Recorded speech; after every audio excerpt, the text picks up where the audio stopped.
देखिए 16 फरवरी 2021 को परिवहन विभाग ने फास्टैग को कंपलसरी कर लिया। इसी के साथ भारत में फास्टैग कार्ड के जो यूजर हैं वो 2 करोड़ हो गए और भारत सरकार को केवल नेशनल हाईवे पे, हम स्टेट हाईवे की बात नहीं कर रहे हैं, केवल नेशनल हाईवे पे पर डे इन फास्टैग के मदद से 80 करोड़ की रेवेन्यू होती है। सोचिए एक दिन में 80 करोड़ केवल इसी से रेवेन्यू होता है। ये रेवेन्यू कलेक्शन कौन करता है? तो NETC करती है। इसका फुल फॉर्म क्या होता है? National electronic toll collection. Toll उसे कहते हैं जो सड़क पर चलने के एवज में आपसे पैसे लिए जाते हैं। सरकार ने सड़क बनाया है, आप किसी होटल में जाते हैं या लॉज में रहते हैं तो किराया देते हैं ना, उसी तरह से नेशनल हाईवे पे चढ़ेंगे ना तो एक टोल दीजिएगा। 50-60 किलोमीटर 70 किलोमीटर की दूरी पर हर जगह टोल लगाया रहता है कि इतना दूरी चल गए हैं इतना पैसा दीजिए, तो उसी टोल कलेक्शन को ये करती है। अब ये फास्टैग का ये लोगो है, इसका जो मोटो एक जो वाक्य होता है वो है इजी टू क्रूज। ये याद रखिएगा, पूछ सकता है कि ये किसका वक्तव्य है, इजी टू क्रूज। तो ये फास्टैग का, इसको समझते हैं कि फास्टैग टोटली काम कैसे करता है, ये कितने टाइप का होता है और कितने कलर का होता है और RFID टेक्नोलॉजी क्या है। फास्टैग एक ऐसा सिस्टम होता है जिससे आपसे पैसे को डिडक्ट कर लिया जाता है। इसका प्रयोग दिल्ली मेट्रो या कोई भी मेट्रो बहुत पहले से कर रही है। आप दिल्ली मेट्रो में जाएंगे तो अगर आपको 1-2 बार जाना है तो आप टिकट कराएंगे क्वाइन की तरह, लेकिन आप रेगुलर कस्टमर है वहां के तो आपको कहा जाता है कि एक काम कीजिए, आप बनवा लीजिए स्मार्ट कार्ड बनवा लीजिए, यानी फास्टैग बनवा लीजिए। इसमें क्या है कि आप फास्टैग बनवाइएगा तो उसमें पूछेगा कितना का रिचार्ज कर दे, उसको 500 रुपया दीजिए, 600, 1000 जितना करिएगा वो इस कार्ड में आपके रिचार्ज कर देगा। जैसे ही कार्ड आप इस पे दिल्ली मेट्रो के यहाँ पर स्कैनर पे चिपकाएंगे ये फाटक खुल जाएगा। बस यही है फास्टैग, वहां पे आपको चिपकाना है, फाटक खुल जाना है। तो सरकार ने दिमाग लगाया कि ऐसा ही एक कार्ड हम बनवा देते हैं गाड़ियों पे। बार बार टोल में जाके पैसा पर्ची कटवाओ, टाइम लगता था, लंबी 2-2 किलोमीटर लंबी टोल प्लाजा पे लाइन लग जाती थी। तो इसीलिए फास्टैग अब गाड़ियों में लगा दिया गया। यही है आपका फास्टैग, इस तरह से दिखता है।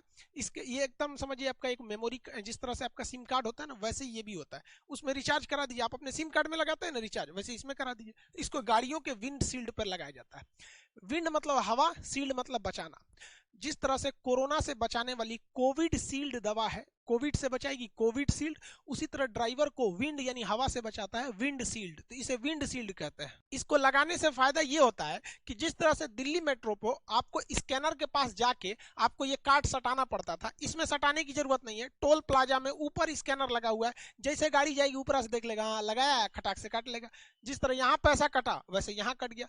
कभी कभी क्या होता है दिल्ली मेट्रो में, हम एक बार मेरे साथ भी हुआ था कि ये कार्ड में ना पैसे ही खत्म हो गए, तो वहां गए तो सटाए तो खुला ही नहीं। तो हम पूछे भाई खुल क्यों नहीं रहा है, मेरा कार्ड गड़बड़ नहीं है? तो कहने का सर पैसे खत्म है। तो जस्ट इसके बगल में ऑफिस था, हमने वहां पे ले जाके कैश 200 रुपया डाल दो, तो उसने रिचार्ज कर दिया, फिर सटाए तो खुल गया। वैसे यहाँ पे भी है, आप क्या कीजिए, इसी टाइप का कार्ड है फास्टैग, यहाँ अपने विंड शील्ड पे बीच में चिपकाइए, साइड में नहीं चिपकाया जाता है, गड़बड़ा जाएगा, बीच में चिपका लीजिए और आपके पैसा काट लेगा, उसके इसके अंदर से पैसा काट लेगा। बाई दी वे अगर गए पता चला पैसा ही नहीं है तो बता देगा कि सर आप में पैसा ही नहीं है, तो फिर खुलेगा ही नहीं, वो टोल प्लाजा का गेट ही नहीं खुलेगा। इस फास्टैग में आप चाहते हैं तो 100 रुपया रख सकते हैं, मिनिमम 100 रुपया आपको रखना होता है। इसमें रिचार्ज 100 रुपया का होता है और मैक्सिमम 1 लाख का रिचार्ज करा सकते हैं। सरकार ने एक और सुविधा दिया कि आपको बार बार रिचार्ज नहीं कराना पड़े दिल्ली मेट्रो के कार्ड की तरह। आप इसे क्या कीजिए, अकाउंट से जोड़ दीजिए कि जब जब कटेगा तो आपके अकाउंट से डाल दिया जाएगा, क्योंकि अकाउंट में तो पैसे नॉर्मल रहते ही हैं। लेकिन देखिए अगर आप फास्टैग बनवाते हैं तो आप अपने मेन अकाउंट से इसे मत जोड़वाइएगा। कोई भी ऑनलाइन काम करने के लिए एक आप अलग से अकाउंट रखिएगा, या फिर इसी में 2-4 हजार रिचार्ज करा के छोड़ दीजिएगा, आराम से आपको फुर्सत हो जाएगा यहाँ पर। तो ये आप इसको समझ गए, ये काम करता है RFI टेक्नोलॉजी पर। ये RFID जो टेक्नोलॉजी होती है इसका पूरा नाम होता है रेडियो फ्रीक्वेंसी आइडेंटिफिकेशन डिवाइस है ये, ठीक है। तो ये रेडियो फ्रीक्वेंसी पे एक फ्रीक्वेंसी छोड़ती है जिससे ये पकड़ लेती है। इसमें 2 डिवाइस लगे होते हैं, एक को कहते हैं पैसिव, यानी ये शांति से बैठा हुआ है क्योंकि इसमें कोई भी बैटरी नहीं लगी होती है, कोई बैटरी नहीं। जैसे आपका सिम कार्ड एक पैसिव है, उसमें बैटरी नहीं है, सिम कार्ड बाहर रख देंगे तो किसी काम का नहीं, वो आपकी मोबाइल की बैटरी यूज करता है। तो ये पैसिव होता है, ये कहाँ लगा रहता है, फास्टैग में। इसमें ये पैसिव है, इसमें कोई भी बैटरी नहीं दी गई रहती है। दूसरा डिवाइस होता है जिसे कहते हैं एक्टिव, इसके अंदर बैटरी लगी होती है। ये कहाँ लगा होता है, तो टोल प्लाजा के ऊपर ये लगा होता है, स्कैनर में लगा होता है। तो स्कैनर जो होता है वो एक्टिव होता है, एक्टिव RFID उसे कहते हैं। और जो फास्टैग होता है उसे हम लोग कहते हैं पैसिव RFID के नाम से जानते हैं। जैसे ही आपकी गाड़ी टोल प्लाजा में घुसती है तो ब्रेकर लगा होता है, आपको कंप्लीट नहीं रुकना है, थोड़ा सा स्पीड धीमा करेंगे तो ऊपर से स्क्रीन स्कैन कर लेगा आपके किसको, ये जो ऊपर फास्टैग लगा है, और वहां से अकाउंट काट लेगा, उतना पैसा कट जाएगा, आपको मैसेज आ जाएगा। और अगर अकाउंट में पैसे नहीं है तो फिर वो गेट नहीं खुलेगी, आगे का जो बूम बैरियर होता है वो नहीं खुलेगा। तो वो बताएगा आपको कि सर आपके अकाउंट में पैसे नहीं है, तो फिर आपको मैनुअली देने पड़ेंगे वहां पर। जैसे ये ऊपर से देखिए यहाँ पर स्कैनर लगा हुआ है, ये गाड़ी जा रही है तो यहाँ से ये वेव छोड़ता है, रेडियो वेव, और ये स्कैन कर लेता है।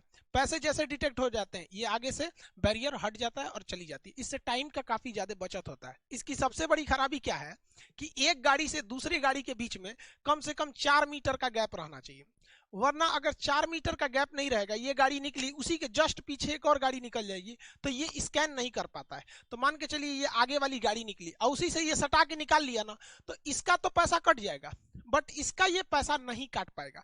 तो घाटा किसको होगा? इसको तो कोई घाटा नहीं हुआ क्योंकि इसने अपना टैक्स दे के चला गया। और इसमें बैठे ड्राइवर को क्या पता कि मेरा टैक्स कटा कि नहीं, उसे लगेगा कि हाँ भाई मैसेज तो 2-4 मिनट बाद जेन्युइनली आता ही है, 2-4 मिनट लग जाते हैं, तो इसको लगेगा मेरा कटा होगा पैसा। जबकि देखिए सरकार को घाटा लग रहा है, इसका बच गया, इसका तो जेन्युइन कट गया, इसका घाटा नहीं लगा, ये तो अपना देके चला गया। तो डिस्टेंस जो है वो 4 मीटर रहना चाहिए। अब इसमें गवर्नमेंट को घाटा लग जाता है, तो गवर्नमेंट को ये जो बैरियर है ना, बूम बैरियर इसे कहते हैं, ये 2 लगाना चाहिए। एक आगे लगा दे और इससे एक 4 मीटर पीछे लगा दे। इससे फायदा होगा कि 4 मीटर के गैप में एक ही गाड़ी आ पाएगी। अभी बूम बैरियर केवल आगे की ओर होता है। हालांकि अभी एडवांस फास्टैग आ गए हैं, अब वो समस्या नहीं रह गई है, धीरे धीरे कोई भी टेक्नोलॉजी सुधर जाती है। फास्टैग के कुछ पॉजिटिव यानी प्रोस को देख लेते हैं, कुछ नेगेटिव यानी बुराई, उसमें जो गलत है कॉन्स को हम लोग देख लेते हैं। सबसे पहले तो भैया ये टाइम बचा देता है। कैश लेन देन में मिलाओ चेंज है नहीं है तो लंबी लाइन लगती थी जिससे टाइम बर्बाद होता था, और गाड़ियां स्टार्ट करके रखनी होती थी तो फ्यूल बर्बाद होता था, जिससे कि बहुत ज्यादा मात्रा में पोल्यूशन होता था। पोल्यूशन होगा और फ्यूल तो जलेगा आपका, तो पैसे आपके जाएंगे। तो इससे ये सारी चीजें हो जाएंगी, पैसे आपके कम लगेंगे। आप आराम से ट्रैक कर सकते हैं क्योंकि जैसे कोई फास्टैग पार करता है तो मोबाइल पे मैसेज आ जाता है। एक बार मेरा ड्राइवर क्या था, हम क्लास में पढ़ा रहे थे तो सुबह 7 बजे घुसते हैं तो एक ही बार 11 बजे क्लास से निकलना पड़ता है। तो हुआ क्या कि ड्राइवर गाड़ी लेके कहीं और चला गया था, लेकिन हमको कैसे पता चला? हमको एक मैसेज आया कि आपकी गाड़ी इस टोल प्लाजा को, मतलब टोल प्लाजा का नाम लिखा रहता है कि यहाँ से पैसे कटे। हम तुरंत समझ गए यहाँ पे, हम फोन किए कहाँ हो, कैसे नीचे ही चाय पी रहे हैं। ऐसे जरा चाय पी रहा है तुम, यहाँ पे क्रॉस किया है तो टोल प्लाजा। तो मैसेज आके आप ट्रैक भी कर सकते हैं कि आपकी गाड़ी कहाँ है। हाँ वो बात अलग है कि अब तो इसका बाप जीपीएस आ गया, वो तो पल पल की रिपोर्ट दे सकता है, लेकिन जीपीएस नहीं है तो टोल प्लाजा क्रॉस करने पर इससे भी पता चल जाएगा। इससे कि गवर्नमेंट को मेन पावर कम लगाना पड़ेगा, सबसे टैक्स कलेक्शन की वजह से, जिससे कि करप्शन कम होगा। जितने ज्यादा आदमी बैठेंगे उतने ज्यादा करप्शन करेंगे गवर्नमेंट ऑफिस में, लूट पाट नहीं होगी। लोग क्या करते थे, रात में टोल प्लाजा लूट लेते थे, अगल बगल के आएंगे सर टोल प्लाजा लूट के भाग जाएंगे सर, तो लूट नहीं होगी। दूसरा, कई को दबंग आदमी थे सब, टोल प्लाजा का तो पैसा नहीं देंगे, जाएंगे जाओ ससुरा जाओ अब यहाँ पे, तो मत दो ना पैसा, वहां पे ऊपर लगा हुआ है टोल आपका वो स्कैनर पकड़ लेगा वहां पे। तो इससे कई सारे फायदे होंगे, लेकिन इसके कुछ घाटा भी है। देखिए कौन सी यानी निगेटिव चीज क्या है कि कभी कभी जो ऊपर की स्कैनर मशीन होती है ना, इसके ऊपर स्कैन करने वाला, उसमें टेक्निकल प्रॉब्लम आ जाता है, जिस वजह से वो ससुरा फास्टैग वाला काम ही नहीं करता है, तो कहेगा उस पे चल जाइए, वो कैश भी नहीं, या तो फिर कैश लेगा या तो दूसरे पे भेजेगा, टेक्निकल प्रॉब्लम आ जाता है। अब हम लोग के भी एप्लीकेशन पे जो स्टूडेंट एप्लीकेशन के होंगे देखते होंगे, अक्सर कभी टेक्निकल प्रॉब्लम आ जाता है तो भाई मैसेज दिया जाता है कि आज ये क्लास सस्पेंड है क्योंकि टेक्निकल प्रॉब्लम है। वैसे यहाँ भी टेक्निकल प्रॉब्लम आ सकती है। एक और समस्या क्या है कि गाड़ी के अंदर जो फास्टैग को चिपकाते हैं उसे बाहर से नहीं चिपकाया जाता, अंदर से चिपकाया जाता है। बाहर से चिपकाएंगे तो बारिश में भीग के चला जाएगा, तो कभी कभी धूप में गाड़ी खड़ा करने से अंदर से ओवर हीट हो जाता है, और ओवर हीट होने से अंदर का जो फास्टैग की मेमोरी है वो काम नहीं करती, वो गड़बड़ हो जाती है। तो एक ये समस्या। डबल चार्ज अब की नियम लगा दिया गया है कि अगर आपकी गाड़ी फास्टैग लाइन में घुस गई और आपके गाड़ी पर फास्टैग नहीं लगा हुआ है, तो मान के चलिए यहाँ पर टोल यानी जो है वो 200 रुपए है, तो आपसे डबल चार्ज कटेगा 400 रुपए कि काहे घुसा रहे तुम बिना फास्टैग का, काहे घुसा, मतलब डबल पेनल्टी।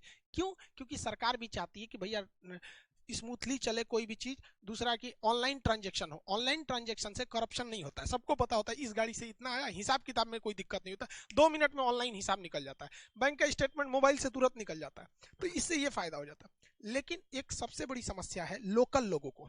लोकल लोग को क्या है, मान के चलिए एक टोल प्लाजा है, किसी का घर उधर है और दूसरा घर इधर या खेत वगैरह इधर है यहाँ पे, तो अगल यहीं से बार बार जाना है, जैसे वो शहर है यहाँ पे, तो भाई साहब वो एक बार जाएगा तो टैक्स देगा, शाम को ड्यूटी करके आएगा तब देगा, जाएगा आएगा जाएगा, पागल हो जाएगा भैया जिसका टोल प्लाजा के पास घर है, तो आधा उधर आधा इधर इधर। आप भी अपने शहर में रहते होंगे तो गांव गांव शहर में 1-2 किलोमीटर में हमेशा काम आता होगा। सोचिए अगर टोल प्लाजा पार करके जाना हो तो फिर हो गया वहां पे।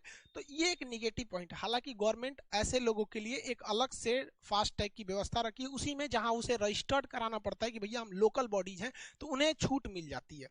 दूसरी सबसे भयानक समस्या क्लोनिंग की हो जाती है। मेरा फास्ट टैग है, अभी ऐसी ऐसी टेक्नोलॉजी है कि मेरे फास्ट टैग का हूबहू एक नकली क्लोन बन जाएगा। अब वो तो मेरे अकाउंट से जुड़ा हुआ है या रिचार्ज हमने कराया उसमें, अब वो किसी ने अपने गाड़ी में लगा लिया, पता चला वो टोल प्लाजा पार करेगा, कटेगा पैसा खान सर के यहाँ से, तो इसकी रिपोर्टिंग करनी पड़ती है। हालांकि क्लोनिंग हो जाता है, बहुत सारी चीज़ों की क्लोनिंग हो जाती है, क्लोनिंग की समस्या। दूसरा भैया प्राइवेसी, ये प्राइवेसी भी एक खतरनाक चीज़ है। हमारा टोल प्लाजा है तो गवर्नमेंट के पास डाटा है। अब पता चला हमको, हम कभी गवर्नमेंट से हम कहें कि भैया एसएससी में बहुत धांधली हो जाती है, कब रिजल्ट आएगा, कब वैकेंसी आएगी, कितने साल में क्लियर कराओगे, कोई पता नहीं है, हम आ रहे हैं अनशन करेंगे दिल्ली में। तो सरकार ने देखा अरे सोचा खान सर दिल्ली आ रहे हैं, बवाल होगा ज्यादा, एक काम करते हैं इनको ट्रैक कैसे किया जाए। तो सरकार कहेगी अच्छा खान सर का तो टोल प्लाजा होगा ही, टोल फास्ट टैग। अब जैसे जैसे हम पार करेंगे, जैसे जैसे वो टोल प्लाजा में गवर्नमेंट को मैसेज आएगा खान सर का गाड़ी यहाँ पार किया, यहाँ पार किया, पता चला कानपुर में हमको गायब कर दी, जा खान सर नजरबंद, 1 महीना बाद छूटेंगे। तो प्राइवेसी का भी बहुत बड़ा समस्या है इसमें। तो कोई भी चीज की भैया पॉजिटिव और निगेटिव दोनों होती है, मेरा काम आपको समझा देना था। फास्ट टैग को 2 कैटेगरी में बांटा गया है और 7 अलग अलग कलर में बांटा गया है। टोटल फास्ट टैग का जो कार्ड मिलता है एटीएम की तरह, जिसे विंडशील्ड पे चिपकाना होता है, उसके टोटल 7 कलर होते हैं और इन्हें 2 कैटेगरी में बांटते हैं।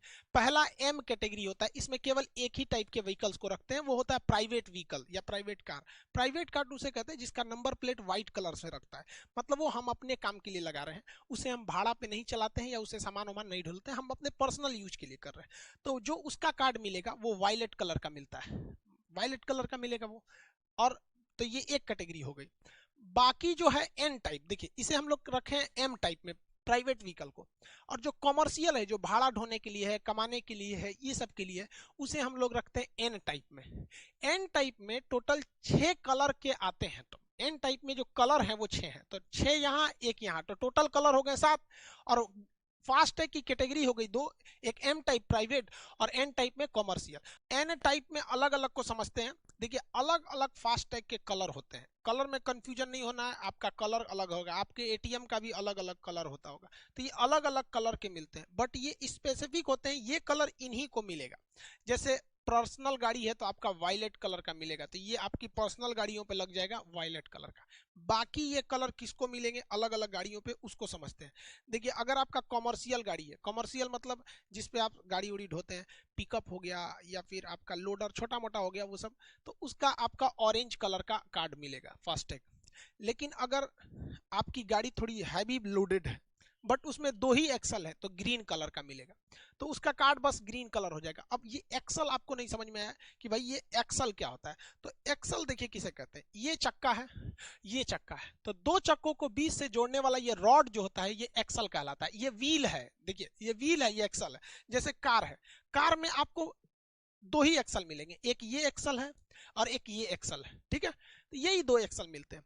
जैसे ये कार है 2 एक्सल है, तो एक्सल तो इसमें 2 ही है बट व्हील 2 थोड़ी है, व्हील तो 4 है, 2 ये इस साइड में 2 इस साइड में, तो आप एक्सल समझ गए होंगे। तो एक्सल के हिसाब से आप दूसरा एक्सल देखिए ना, ये गाड़ी है मिलिट्री की, तो इसमें कितने एक्सल है, एक यहाँ एक्सल होगा, 2 3, तो इसमें टोटल 3 एक्सल है, 3 एक्सल होगा यहाँ पे। इसमें एक्सल गिनिए, एक इस वाले आमने सामने के लिए 1 एक्सल होगा, यहाँ दूसरा होगा, तीसरा, चौथा, तो इसमें 4 एक्सल की गाड़ी है।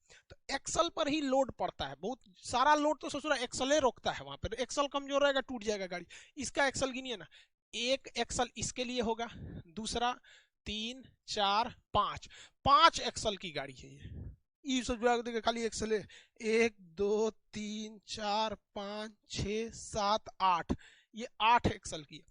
देखिए हम चक्का नहीं गिने हैं, फिर समझा रहे हैं, एक्सल है, चकवा तो उधर भी होगा, एक्सल समझ में आ गया आप लोग को। तो उसी तरह जिसमें 3 एक्सल रहेगा वो येलो कलर का रहेगा, येलो कलर का कार्ड मिलेगा उसको। और 4 5 या 6 एक्सल का है, मतलब 4 के लिए, 5 के लिए, 6 के लिए, एक्सल के लिए भी पिंक कलर ही रहेगा। अब जैसे ये पिंक कलर, ये 4 5 6 यही वाला आपको एक्सल दिया जाएगा यहाँ पे, मतलब कार्ड दिया जाएगा।